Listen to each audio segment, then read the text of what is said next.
Hello friends, मैं हूं Diksha. Welcome to Ojen academy. तो आज हम स्टार्ट करेंगे सीडीपी का चैप्टर नंबर 23 जिसका नाम है डिसेबिलिटी यानी कि विकार या अक्षमताएं।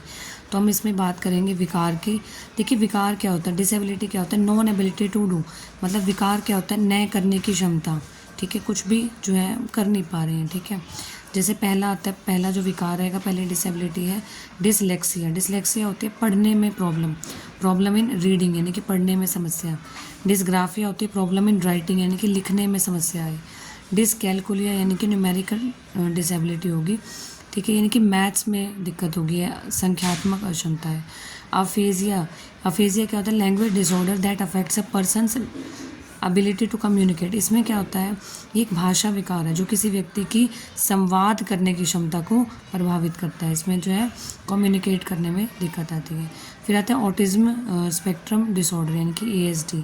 एएसडी में क्या होता है, देखिए इसमें क्या होता है, किसी भी व्यक्ति को सोशल इंटरेक्शन में प्रॉब्लम आएगी, स्पीच यानी कि बोलने में प्रॉब्लम आएगी, नॉन वर्बल कम्युनिकेशन करने में प्रॉब्लम आएगी और रिपीटेटिव बिहेवियर होगा। ठीक है, इनकी पुनरावृत्ति होगी उसके व्यवहार में। ठीक है, फिर 6 है बुलिमिया नर्वोसा। ठीक है, बुलिमिया नर्वोसा, इस विकार में क्या होता है, लोग पहले तो बहुत अधिक खाते हैं और स्वयं को भोजन से मुक्त करने का प्रयास करते हैं। ठीक है, एनोरेक्सिया नर्वोसा, इसमें क्या होता है, इस डिसेबिलिटी में लोग क्या करते हैं, अपने खाने की इच्छा को मारते हैं। ठीक है, एनोरेक्सिया नर्वोसा में it people kills the desire to eat, खाने की इच्छा को ही मार देना। ठीक है, फिर है सेपरेशन एंजाइटी डिसऑर्डर यानी कि एसएडी।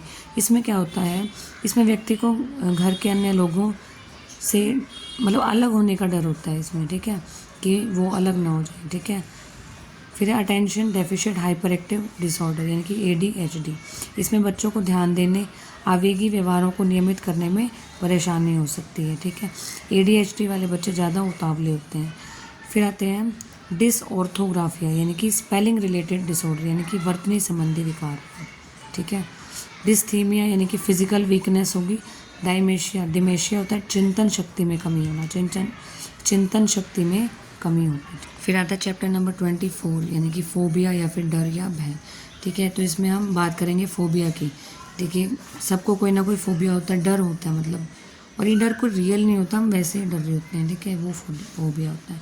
अब देखिए सबसे पहले हम पढ़ेंगे एक्रोफोबिया।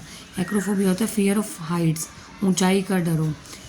एरोफोबिया होता है फ्लाइंग, फियर ऑफ फ्लाइंग। ठीक है, उड़ने का डर। एल्गोफोबिया होता है फियर ऑफ पेन, दर्द का डर हो। एनोरेक्सिया होता है फियर ऑफ गेटिंग फैट, मोटे होने का डर, एनोरेक्सिया। एग्रोफोबिया यानी कि फियर ऑफ ओपन स्पेसेस, खुले स्थानों का डर। एंथ्रोफोबिया यानी कि लोगों का डर, फियर ऑफ पीपल। ऑटोफोबिया यानी कि फियर ऑफ बीइंग अलोन, अकेले होने का डर, मतलब ऑटोफोबिया। एक्वाफोबिया यानी कि फियर ऑफ वाटर यानी कि पानी का डर। फिर 9th है बाथोफोबिया यानी कि फियर ऑफ डेप्थ का डर। ठीक है, बिब्लियोफोबिया होता है फियर ऑफ बुक्स का डर होगा। कैकोफोबिया होता है फियर ऑफ अगलीनेस। ठीक है, अगलीनेस का डर हो गया, कुरूपता का डर। ठीक है, क्लोस्ट्रोफोबिया हो गया फियर ऑफ कन्फाइंड स्पेसेस यानी कि बंद जगह का डर। साइनोफोबिया यानी कि फियर ऑफ डॉग्स, कुत्तों का डर हो।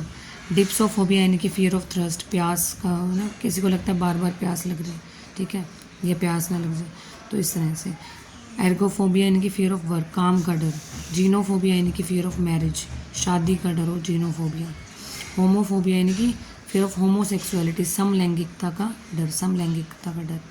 फिर निक्टोफोबिया यानी कि फियर ऑफ डार्कनेस, अंधेरे से डर हो। ओक्लोफोबिया यानी कि फियर ऑफ क्राउड। जूफोबिया यानी कि फियर ऑफ एनिमल्स। ओक्लोफोबिया में जो है भीड़ का डर होगा और जूफोबिया में एनिमल्स का डर। तो ये आप स्क्रीनशॉट ले सकते हैं। अब देखिए नेक्स्ट है चैप्टर नंबर 25 जिसका नाम है इंडिविजुअल डिफरेंसेस। इंडिविजुअल डिफरेंसेस, अब देखिए इंडिविजुअल डिफरेंसेस इसका मतलब होता है no two individuals are same, मतलब कोई भी दो व्यक्ति समान नहीं होते, उनमें कुछ ना कुछ डिफरेंसेस रहेंगे। अब देखिए अब हम देखेंगे चिल्ड्रन के टाइप्स। ठीक है, बच्चों के प्रकार क्या होते हैं। चिल्ड्रन के टाइप्स एक होते हैं नॉर्मल चाइल्ड, एक होते हैं स्पेसिफिक चाइल्ड यानी कि सामान्य बालक और विशिष्ट बालक। अब जो विशिष्ट बालक होते हैं उनके भी आगे टाइप्स होते हैं, गिफ्टेड चाइल्ड, बैकवर्ड चाइल्ड और मेंटल डेफिशिएंट चाइल्ड। ठीक है, गिफ्टेड चाइल्ड होते हैं प्रतिभाशाली बालक। ठीक है, जिनका आईक्यू जो है 120 से ज़्यादा होता है, 120 से ज़्यादा होगा। अब ये जो गिफ्टेड चाइल्ड होंगे उनमें क्या होगी, लॉजिकल थिंकिंग होगी, हाई डाइवर्जेंट थिंकिंग होगी। ठीक है, तो रैपिड लर्नर्स होंगे। ठीक है, वो जल्दी सीखने वाले होंगे। लॉजिकली जो है सोचेंगे हर चीज़ को। बैकवर्ड चाइल्ड यानी कि पिछड़े बालक जो होंगे उनका IQ होगा 80 to 90 के बीच में। स्लो लर्नर होंगे, ठीक है, धीरे सीखने वाले होंगे, उनको प्रॉब्लम सॉल्विंग में दिक्कत आएगी और क्रिएटिविटी नहीं होगी ज़्यादा उनमें, ठीक है। फिर आते हैं मेंटल डेफिशिएंट चाइल्ड यानी कि मंदबुद्धि बालक। मंदबुद्धि बालक होते हैं जिनका IQ जो है वो 70 से कम होता है, IQ आ जाता है ये पेपर में। अब ये इमोशनली अनस्टेबल होते हैं, ठीक है, इमोशनली स्टेबल नहीं होंगे ये। इनकी मेमोरी भी पुअर होती है, ठीक है, और मेल एडजस्टेड यानी कि कुसमायोजित होते हैं, ठीक है। फिर एक डिफाइन की टाइप डेलिक्वेंट चाइल्ड यानी कि अपराधी बालक कौन से होते हैं। अपराधी बालक होते हैं इन बालकों में समाज विरोधी कार्यों की प्रवृत्ति पाई जाती है, ठीक है। तो समाज विरोधी कार्य करेंगे, जैसे दूसरे बच्चों को पीटना, ठीक है, विद्यालय की संपत्ति नष्ट कर देना, ठीक है, तो समाज विरोधी कार्य करेंगे, ठीक है, हर जगह लड़के आना और इस तरीके से समाज विरोधी कार्य करेंगे, ठीक है। फिर इसी में आता है रेंजुलीज 3 मॉडल ऑफ गिफ्टेडनेस। अब रेंजुली ने जो है 3 मॉडल गिफ्टेडनेस दिया।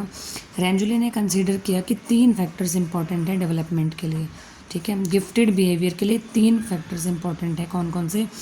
एक तो अबव एवरेज जो है एबिलिटी होगी, अबव एवरेज एबिलिटी होगी, ठीक है, ये एक ही वर्ड है, अबव एवरेज एबिलिटी।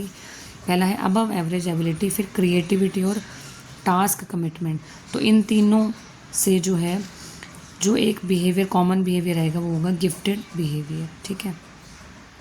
अब कुछ इंपॉर्टेंट जो है इसमें रहेंगी बातें। फादर ऑफ चाइल्ड क्राइम, ठीक है, चाइल्ड क्राइम यानी कि बाल अपराध के पिता किसे कहा जाता है, सीजर लोम्ब्रोसो, जिसने स्टडी किया चाइल्ड क्राइम को, सीजर लोम्ब्रोसो, ठीक है। और क्या ना जीनियस चाइल्ड भी बैकवर्ड चाइल्ड, ये पेपर में आ सकता है। क्या एक प्रतिभाशाली बालक पिछड़ा हो सकता है, तो हो सकता है, प्रतिभाशाली बालक है तो वो पिछड़ा हुआ भी हो सकता है, तो yes. Is a slow learner child a backward child, क्या धीमी गति से सीखने वाला बालक पिछड़ा बालक होता है, नहीं, तो वो नहीं होता। तो इसके साथ आपका 25 चैप्टर भी कंप्लीट होता है। मिलते हैं नेक्स्ट वीडियो में नेक्स्ट चैप्टर के साथ। फिर बाय बाय।